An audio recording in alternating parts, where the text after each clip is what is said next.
더 배움 합격의 공식 약속의 이름 최승건입니다. 자, 오늘 이 쓰러져가는 어떤 그런 나라, 그런데도 희망의 끈을 놓지 않는 또 우리 조상님들의 어떤 그 눈물겨운 이 몸부림이 있지 않습니까? 항일 의병 운동과 더불어서 애국계몽 운동에 대해서 우리가 알아보도록 하겠습니다. 교재는 여러분들 66쪽, 67쪽 참조해 주시면 될 것 같고요. 자, 항일병과 애국계몽 운동 들어가 볼게요. 우선 여러분들이 이 당시에 그 우리의 어떤 그 자주 독립을 위한 그런 운동의 두 가지 흐름에 대해서 항일의병하고 그 다음에 애국계몽 운동하고 이 두 가지 흐름에 대해서 좀 알아볼 필요가 있다라는 거죠. 우선 이 항일의병과 관련돼 가지고는 이제 어떤 흐름을 가지고 있느냐. 성리학자들이 주로 많았죠. 성리학자들 조선시대 때 이제 성리학자들, 특히 이제 어떤 성리학을 가지고 있는 성리학자들입니까? 우리가 호락 논쟁에서 이제 놓고 봤을 때의 인물성 뭐예요? 네, 이론을 가지고 있는 그런 사람들이죠. 그죠? 호락 논쟁. 그래서 호론이죠, 호론. 예, 거기에 이제 뒤를 이었습니다. 그 뒤를 이어서 쭉 가다가 어떤 쪽으로 가요? 흥선대원군 집권하고 나서 이제 서양 세력들이 많이 밀려왔을 때 위정척사 운동으로 전개가 됐던 사람들이죠. 그래서 바른 것은 지키고 사악한 것은 배척한다. 자, 바른 것은 어디 거예요? 우리 거, 중국 거. 사악한 것은 일본 거, 서양 것이죠. 자, 이 위정척사 운동이 뭘로 이제 전개가 되는 거예요? 의병으로 전개가 되는 거예요. 자, 그럼 이 의병으로 전개가 되는데, 그래, 우리가 일본하고 비교를 했을 때, 놓고 봤을 때, 예, 일본 애들이 훨씬 무기도 우수하고 우리는 뭐 별 볼 일 없고 그거 다 알고 있어. 어쩌면 나도 죽을지 몰라. 그러나 이대로 그냥 가만히 있고 죽을 수는 없어. 싸우다 죽더라도 내가 죽을 거야. 이런 어떤 주장이죠. 그래서 구한말 시절의 최초의 의병은 무슨 의병입니까? 을미의병이죠. 을미의병. 자, 요것이 이제 을미사병과 단발령 때문에 일어났던 것이죠. 1895년도. 자, 그러다가 이제 무슨 의병으로? 을사의병으로 가게 되는 거죠. 을사늑약과 관련된 것이죠. 그래서 1905년도에. 자, 그리고 이제 무슨 의병입니까? 정미의병이죠. 정미년에 군대 해상과 관련된 것이죠. 1907년도에 이런 의병 활동이 있었다라는 겁니다. 결과적으로 봤을 때 이게 뭐 의병 운동이 성공을 했느냐? 그러니까 성공과 실패를 얘기를 해봐라. 그럼 실패죠, 결과적으로 봤을 때. 그러나 이 의병들이 그냥 여기서 끝나요? 끝나지 않죠. 이 사람들 전부 다 어디로 갑니까? 뭐 만주나 연해주 이런 데로 가가지고 뭐가 되는 거? 우리나라 독립군의 뿌리가 되는데 이에 크게 기여했던 그런 사람들이죠. 이 의병운동 흐름이다라는 겁니다. 자, 그 다음에 우리가 애국계몽운동 보겠습니다. 애국계몽운동은 물론 이제 맨 처음에 다 성리학 공부예요. 성리학 공부하는데 이제 성리학 공부하는 사람들 중에서 이제 어떤 거 여기 반대가 되는 인물성 뭡니까? 동론이죠. 그래서 낙론을 가지고 있는 사람이죠. 그 다음에 또 이제 여성리학에서 삐져나온 또 양명학을 가지고 있는 사람들이죠. 이런 사람들의 영향을 받았던 것이죠. 자, 그러면서 또 이런 사람들이 뭐에 영향을 주게 되는 겁니까? 실학에 영향을 주게 된다라는 겁니다. 특히 무슨 실학파? 북학파, 비실학파.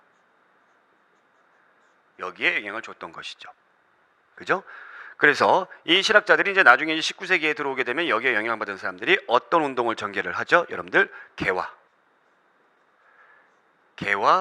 개화파로 발전을 한다는 얘기입니다. 이 개화파들이 물론 뭐 온건개화파와 그 다음에 급진개화파로 이제 나타나게 되는데 어쨌든 이 개화파 중심 사상으로 가게 되는 거죠. 그래서 이 개화파들이 아무래도 다른 사람들보다는 좀 다르게 서양 문물이라든가 이런 것들을 많이 이제 보고 공부하고 했던 사람들이잖아요. 그래서 이 의병 운동이 무의미하다라고 비판을 합니다. 비판을 하다. 그래서 어떤 쪽으로 가자? 우리가 싸워가지고 개죽음 당하는 것보다는 뭐 하자? 예, 우리의 실력을 점진적으로 기르자. 점진적으로 길러서 우리가 나중에 주권을 되찾자. 그래서 교육이라든가 산업이라든가 이런 쪽으로 발전하게 되는 겁니다. 요것이 바로 이제 애국계몽이에요. 계몽이라는 게 뭐예요? 깨우친다라는 거죠. 깨우친다라는 거죠. 그래서 이 의병을 했던 사람들은 애국계몽 운동을 싫어해요. 야, 너네들은 뭐 그렇게 죽는 게 두려워? 그리고 얘네들은 야, 그건 개죽음이야. 이런 식으로 서로 반대 의견을 가졌던 것이죠. 자, 그런데 이제 이 사람들이 나중에 가게 되면은 결국에는 뭉치게 되는 거죠. 대표적으로 뭉쳤던 것이 어느 단체입니까, 여러분들? 상해 임시정부예요. 임정에서 뭉치게 됩니다. 임정에서.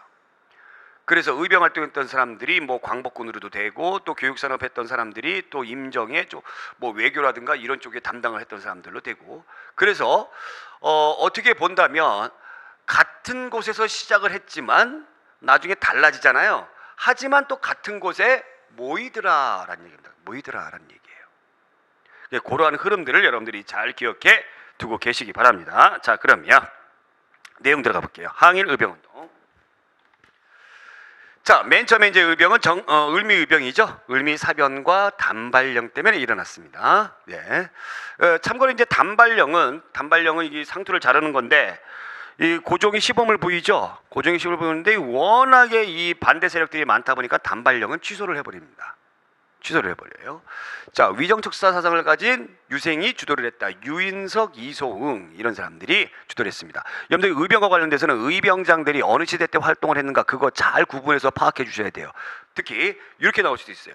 유인석 같은 경우에는 어디서 활동을 했냐면 맨 처음에 춘천에서 활동을 하다가 그 다음에 제천으로 갔다가 그 다음에 충주까지 가게 되는 거예요. 충주. 자, 이소응 같은 경우도 춘천에서 활약합니다. 같이 춘천에서 활약해요. 춘천에서 이소응도 춘천에서 활약을 했다가 그 다음에 춘천 바로 밑에 이제 우리가 가평이잖아요. 가평. 대학생들 그 MT 많이 가는데 가평으로 갔다가 나중에 여길로 합류를 하게 됩니다. 요 유인석과 이소응도 요거까지 꼭 챙겨 두시기 바라고. 자, 그 다음에 이제 여기 이런 부분들이 있죠. 동학농민운동군의 자녀 세력들이 또 가담을 한다라는 얘기죠. 자, 그리고 나서 빈농과 영세상인들 이런 사람들이 뭘 만들었다고? 활빈당. 우리가 활빈당 한번 들어봤죠. 19세기 후반에 아주 끄트머리에 이제 활동을 하는 그런 조직인데, 이 활빈당, 이 홍길동전에서 나오는 그 활빈당과 같은 것이죠. 의적이죠. 그래서 재산을 빼앗아 가지고, 나쁜 놈들의 재산을 빼앗아 가지고 이런 가난한 사람들에게 나누어 주었던 이 활빈당의 그 뿌리가 어디에 들고 있습니까, 여러분들? 동학농민운동에 들고 있죠. 어쨌든 이 활빈당들도 의병활동과 깊은 관련이 있다라는 겁니다. 자, 그 다음에 을사의병. 을사조약과 관련된 것이죠. 을사늑약. 자, 유생들입니다. 민종식, 최익현 이런 사람들이 을사의병장이에요. 특히 최익현은 여러분들 잘 알아두세요. 최익현은 잘 나오니까. 여러분들 그 최익현은 여러분들 강화도 조약을 반대하는 상소도 올렸었죠. 그죠? 그 다음에 단발령이 있을 때도 아주 유명한 얘기를 남겼던 사람이에요. 내 목을 칠지어정 내 머리를 자를 수 없다. 그 다음에 의병장으로 활약합니다. 최익현은 의병장, 을사의병장. 자, 어디에서? 전라도에서. 여기 한번 볼게요. 최익현은 전라도 순창에서 광군에게 체포가 돼요. 원래 이제 딱 맞닥뜨려서 싸우려고 그러는데 의병도 우리나라 사람이고 광군도 우리나라 사람이고, 그래서 서로 같은 민족의 피를 흘릴 수 없다. 그래서 의병을 해산시키고 자기만 잡혀요. 그래서 스시마섬으로 끌려갑니다. 끌려가서 단식한 끝에 순국을 하게 되는 거죠. 그래서 외놈들이 이제 물과 음식을 주는데 외놈이 준 음식은 먹지 않겠다. 아주 꼿꼿한 자세를 가지고 있었던 그런 분이 바로 최익현 선생님이다라는 거고요. 자, 근데 여기서 중요한 것이 평민의병장이 등장을 한다. 그 평민의병장이 신돌석이 신돌석. 돌석. 양반 유생이라 그러면 이름을 돌석이라고 짓지 않겠죠. 이 돌석이에요. 돌석. 중요한 게 의병장들은 보통 뭐 임진왜란 때도 그렇고 의병장들은 보통 유생들이에요. 양반 출신이에요. 근데 평민의병장이 등장을 했다. 이 신돌석은 뭐라고 불렸어요? 태백산 호랑이로 불렸어요. 그러니까 태백산이니까 어디서 활동한 거예요? 주로 강원도에서 열심히 활동을 했던 사람이다라는 겁니다. 자, 이것이 을사의병의 특징이고요. 자, 그 다음에 정미의병 볼게요. 1907년도에 자, 군대 해산을 했습니다. 이 군대 해산된 군인들이 합류한 거예요. 그러니까 다른 의병들하고 비교해서 뭐가 조직력이 있고 화력이 증가했다. 잘 싸우더라라는 얘기입니다. 잘 싸우더라라는 얘기예요. 자, 여기에서 보겠습니다. 이 의병들은 정미 의병들은 군대 이름도 정해요. 13도 창의군이다. 그래서 서울로 진격하자. 서울 진공작전. 네, 딱 가는 거죠. 그래서 이인영이라든가 허이라는 사람이 주도를 해가지고 쫙 가는 거예요. 쫙 가는데 총대장 이인영이 아버님이 돌아가십니다. 아버님 동안 부친상을 당해요. 여러분들 그 우리나라의 전통사상 중에서 뭐가 있습니까? 충이 있죠. 충. 그다음 뭐가 있어요? 효가 있죠. 효. 이 효가 있는데 이 충과 효를 놓고 봤을 때 뭐가 더 으뜸이냐면 사실 효를 더 따줍니다. 효. 이게 좀 우리의 상식에서는 조금 약간 이해가 안 되는 부분도 없지 않아 있어요. 근데 이게 성리학의 기본적인 어떤 그거예요. 충과 효가 딱 맞부딪힐 때 뭐에 더 우선순위를 두냐면 효에 우선순위를 두죠. 이런 내용들이 있습니다. 그래서 부진상 당해가지고 집에 가는 겁니다. 자, 어찌됐건 간에 일본의 강력한 화력 때문에 결국에 해산을 하게 됐다라는 거죠. 그러면서 이분들이 전부 다 뭐하는 독립군으로 되는 바탕이 되었다라는 겁니다. 이것이 바로 정미의병이다. 자, 그 다음에 항일 읽어보겠습니다. 자, 을사적을 규탄하죠. 여러분들 관료와 유생들의 상소운동, 특히 이제 뭐 이런 사람들이 뭐를 했습니까? 유서 쓰고 자결을 했습니다. 그 다음에 여러분들 잘 아시는 황성신문에 시리아 방성대국이라는 논설문을 올렸죠. 이 장지연이. 물론 뭐 나중에 이 사람도 친일파로 전락을 합니다만, 자, 이제 의거 활동을 했던 사람 나철 오교가 등장합니다. 자, 나철 오교는 뭐 하는 사람이에요? 오적 암살단. 우리가 지난 시간에 이 을사 오적 5명 그 명단들 기억하시죠? 이 사람들을 죽여야 되겠다. 그래서 이런 조직을 자신이라는 조직을 만들었어요. 그러니까 이 매국노들이 얼마나 길거리 돌아다닐 때 무섭겠습니까? 그죠? 특히 이재명 같은 사람은 명동성당 앞에서 이완용을 자상을 핍니다. 칼로 찔러요. 1909년도에. 죽지는 않아요. 명은 길죠. 그 다음에 장인환 전명훈 이 두 사람은 미국 멀리 가죠. 샌프란시스코까지 가서 우리나라 외교 고문으로 활동을 했던 스티븐스를 죽입니다. 그 다음에 너무너무 유명한 안중근 의사 하얼빈에서 이토 히로부미를 1909년도에 처단을 했죠. 리순 감옥에서 집필까지 합니다. 동양 평화론 집필까지 하죠. 재판을 받는 데에 있어서 나를 뭐 테러를 한 뭐 테러리스트라든가 뭐 살인자라든가 뭐 이런 걸로 취급하지 말고 나를 뭘로 취급해달라, 나를 포로로 취급해달라라고 얘기를 합니다. 그러면서 나는 대한제국의 군인 계급 딱 얘기를 하죠. 아, 굉장히 훌륭하신 분이죠. 안중근 의사. 자, 그 다음에 우리가 애국개몽운동 볼게요. 자, 애국개몽운동이 무엇이다라는 것은 여러분들 너무나 이제 잘 아실 거라 생각을 하고, 애국개몽운동을 전개를 했던 단체 보안회 1904년도에 안전하게 보호하자. 자, 따라해 보세요. 안전하게 보호하자. 뭘 안전하게 보호하자? 여러분들 일본 애들이 우리나라 땅을 가져가려고 그래요. 러일전쟁 중에. 이국과 비슷한 것이 우리가 뭐가 있었어요? 한일 의정서가 있었죠. 어쨌든 황무지까지 가져가려고 그래요. 그래서 보안회가 활동을 해가지고 저지를 시킵니다. 성공한 거죠. 안전하게 우리 땅을 안전하게 보호하자. 그리고 일제의 탄압으로 보안회가 어떻게 합니까? 해산돼요. 그 뒤를 이어서 헌정연구회 미추쳤는데 대한제국에 미추죠. 헌정연구회 뭐하자? 헌법으로 정치하자. 그럼 입헌주의로 가자. 딱 생각나는 단체 있죠. 뭐예요? 독립협회를 계승했다라는 거죠. 그래서 의회 설립을 해야 된다. 입헌군주제 수립하자. 역시 일본의 탄압으로 해산합니다. 그 다음에 대한자강회. 우리가 스스로 강해져야 된다. 강해지지 못했기 때문에 강해져야 된다. 우리가 강해지지 못했으니까 우리의 임금도 지키지 못했다. 지몸미 지켜주지 못해 미안해요. 고종의 강제퇴위를 반대했던 것이죠. 역시 마찬가지로 통감부에 의해서 강제 해산됩니다. 자, 그 뒤를 이어서 대한협회라고 있어요. 대한자강회의 후신이라고 돼 있는데 교육보급하고 산업발전 등의 강령을 내걸고 일제의 탄압으로 국권 수호라는 목표 의식이 약화되는데, 이 얘기가 뭔 얘기냐? 대한협회는 나중에 가서 일진회화하고 제휴를 해요. 그럼 일진회는 뭐 하는 단체예요? 친일단체예요. 그래서 엄청나게 욕을 먹습니다. 이게 대한협회. 그러니까 별로 활동한 것도 없고, 네, 친일단체로 전락을 해버린다. 자, 그 다음에 이제 신민회가 있습니다. 이 신민회가 대단히 대단하고 굉장히 굉장하고 상당히 상당하다. 무지한히 중요한 단체죠. 신민회가 1907년도에. 뭐 이름도 그 너무너무 유명한 안창호, 양기탁, 신채호 선생님들이 주도를 해서 만들었던 것이죠. 중요한 거는 비밀결사로 조직돼 있다. 왜 비밀결사로 조직돼 있습니까? 왜? 뭐 때문에? 앞에 대놓고 활동을 하다가 전부 다 일제히 탄압으로 해산을 해버리니까. 그래서 비밀결사한 거예요. 이 조직이 나를 신민회 멤버로 끌어온 사람, 그 다음에 내가 끌어온 사람, 이렇게밖에 몰라요. 그래서 걸려도 다 불 수가 없어. 자, 목표는 중요한 게 공화주의로 가야 되겠다라는 거였어요. 공화주의.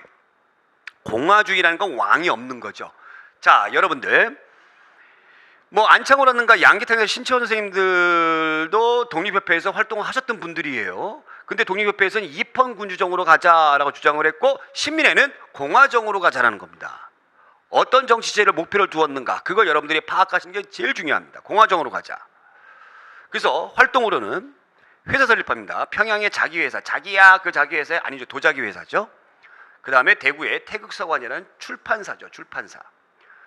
그리고 학교 설립해요. 인재 양성하기 위해서. 평양의 대성학교, 정주의 오산학교 이렇게 딱 하는데, 자, 이 대성학교는 누가 세운 거냐면 이승훈이라는 사람이 세운 거예요.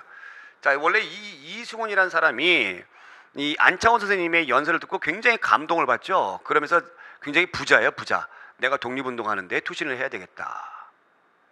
예. 그래서 이승훈이라는 사람이 여기에서 이 학교를 건립하게 되고, 여기에서 열심히 가르쳤던 사람이 이광수입니다. 우리나라 문학계의 큰 별이죠, 이광수. 물론 이 사람도 나중에 친일파가 됩니다만. 그 다음에 오산학교. 이 오산학교는 누가 세웁니까? 여기 있는 안창호 선생님이 세워요. 안창호. 평양에다가 저기 정주에다가 안창호 선생님이 딱 세우는데, 이 사람이 교장을 하지 않고 요때 교장을 누구에게 앉히냐면은 윤치호라는 사람에게 앉히. 윤치호는 우리가 들어봤죠. 예, 이 사람한테 앉혀요. 근데 이 사람도 나중에 뭐가 됩니까? 친일파가 된다라는 얘기입니다. 자, 그 다음에 언론 활동을 하게 되는데, 이 양기탁이 주필로 있는 대한매일신보를 열심히 활용을 했다. 나중에 이제 이거에 대해서 열심히 배우겠습니다. 대한매일신보는 발행인이 누구예요? 우리나라 사람이 아니라 영국인 베델이에요. 베델이기 때문에 일제의 감시에서 벗어날 수가 있었어요. 검열을 하지 못했어요. 그래서 대한매일신보를 이용해가지고 열심히 이 활동을 홍보하고 알리는데 크게 영향을 주었던 것이 바로 대한매일신보다라는 거죠. 그럼 여기서 그치는 것이 아니다라는 얘기예요. 신민회가 우리가 위장척사운 사상을 이어받고 있는 의병 활동했던 사람들에게 나중에 인정을 받는 부분이 있습니다. 이 애국개몽운동했던 사람들은 싸우는 거 중요하다 치든 목숨, 그 안위 이런 것만 따진다라는 그런 비판을 받는데 인정받는 부분이 있어요. 바로 이 부분이에요. 국외 독립운동 기지를 건설을 했다. 자, 무장 독립 쟁의의 기반을 마련한다. 에? 어디에다가? 남만주 삼원보에. 이거 중요합니다. 남만주 삼원보에. 그래서 신흥무관학교를 설립합니다. 신흥무관학교. 이 신흥무관학교 대단한 거죠. 이 신흥무관학교 출신들이 나중에 독립군이 되고 뭐 봉오동 전투, 청산리 전투 이런 거 하게 되고, 그 다음에 뭐 조선의용군, 그 다음에 또 광복군, 그죠? 삼원보에. 이 신흥무관학교를 했던 분들은 바로 누구예요? 이시영, 이회영 이런 사람들과 육형제죠. 육형제. 이런 사람들이 돈을 모읍니다.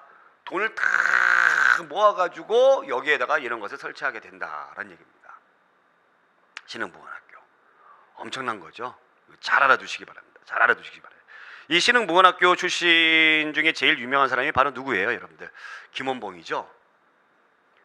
김원봉은 뭐예요? 의열단 단장이잖아요. 최근 들어서 이 사람에게 훈장을 주니 마니 막 논란의 여지가 많지 않습니까? 그렇죠? 자, 결국에 신민회는 해산을 하게 되는데, 총독부가 날조한 백오인 사건, 신민회 멤버 백오인 우리 국권 강탈당하고 1년 뒤에 해산을 됩니다. 누구? 당시 총독이었던 이 백오인 사건, 테라우치를 암살하려고 했다라고 얘네들이 이걸 조작을 해가지고 결국에는 해산을 시켰다라는 겁니다. 자, 이것이 이제 신문회와 관련된 내용입니다. 자, 그러면 애국개몽운동의 활동 볼게요. 뭐 교육운동, 학회 조직하죠. 뭐 기호흥학회, 서북학회. 이거 딱 놓고 나서 얘가 뭐 하는 데예요? 이렇게 물어봐요. 뭐 하는 데? 뭐 하는 데? 교육하는 데죠. 학회잖아, 학회. 그죠? 그다음에 각종 사립학교, 통감부의 규제, 사립학교령을 만들어 가지고 학교 설립과 운영을 규제를 당연히 했겠죠. 자, 언론과 출판, 특히 어떤 신문 제일 유명하다고요? 대한매일신보. 이게 제일 유명합니다. 민족의식 고취에 노력을 시켰고요. 통감부가 규제를 하는데 신문지법을 만들어요. 1907년도에. 신문지법을 왜 만든 거예요? 이거 검열하려고, 사전 검열하려고 만들었던 거죠. 이 신문지법에서 벗어날 수 있었던 것이 바로 이제 대한매일신보였다라는 거죠. 자, 애국개몽운동의 한계 보겠습니다. 한계 별로 여러분들이 안 보셔도 되는데 시험 문제 나오니까 사회진화론에 입각했다라는 것이 사회진화론. 네. 그러면서 강대국 일본이 약속하고 한국을 지배하는 것을 당연한 걸로 여기는 그런 생각을 하고 있는 사람들도 있었다는 얘기예요. 그래서 여기 경제, 문화적 실력 양성에만 주력한다. 그래서 얘네들은 의병투쟁을 격렬히 비판했던 그런 내용들도 있었는데 뭐를 통해서? 신민회가 활동을 하면서 이것이 극복되었다라는 거죠. 어쨌건 여기에서는 얘네들이 어떤 사상에 입각한다? 사회진화론에 입각한다라는 거죠. 여러분들 그 진화론을 강조했던 사람은 뭐 시험 문제는 안 나오지만 누굽니까? 찰스 다윈이죠, 영국에. 그래서 뭐 원숭이가 우리의 조상이다. 그래서 당시에 뭐 그냥 뭐 이 사람이 막 길거리도 못 다니고 맞아 죽을까봐. 그런데 영국이 이 찰스 다윈의 진화론을 자기네들이 제국주의 침략을 하는데 이용을 하죠. 약육강식.